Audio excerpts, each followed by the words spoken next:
24 गते पुग्दा नपुग्दै जे जस्तो विध्वंस भयो र त्यहाँभित्र जे जस्तो चलखेल र षड्यन्त्रहरू भए त्यो सबैले गर्दा नेपाल निकै असाधारण संकटमा पनि पर्यो। हाम्रा ऐतिहासिक धरोहर जलेर खरानी भए। यसको व्याख्या अघि नै आइसकेको छ, तपाई हामी सबैले बुझेका छौं, म लम्ब्याउन चाहन्न।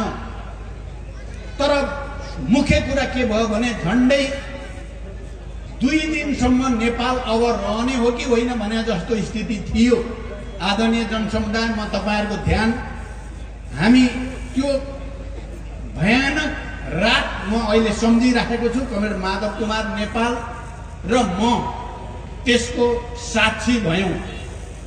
चर्चा चलिरहेको थियो, नारायण हिटी सफाई हुँदैछ, त्यहाँ पूर्व राजालाई लैजाने रे आजै राति त्यहाँ चाहिँ सफाई कार्यक्रम सुरु भयो भन्ने ठुलो हल्ला छ। उतापट्टि राष्ट्रपतिलाई प्रेसर छ राजीनामा दिन, आजै दिने रे भन्ने हल्ला छ।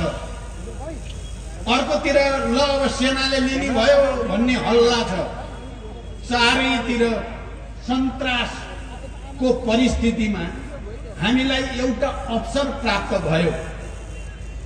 प्रधान सेनापतिले फोन गरेर हामीलाई शीतल निवास बोलाउनु भयो। राष्ट्रपतिले फोन गरेर हामीलाई 26 गते राति शीतल निवास बोलाउनु भयो। हामी गयौं र केही न केही यो संविधान बचाउन, राष्ट्रपतिलाई सहयोग गर्न र अन्तरिम सरकार बनाएर तुरुन्तै अर्को दुर्घटनाबाट नेपाल जोगाउने अवसर हामीलाई प्राप्त भयो।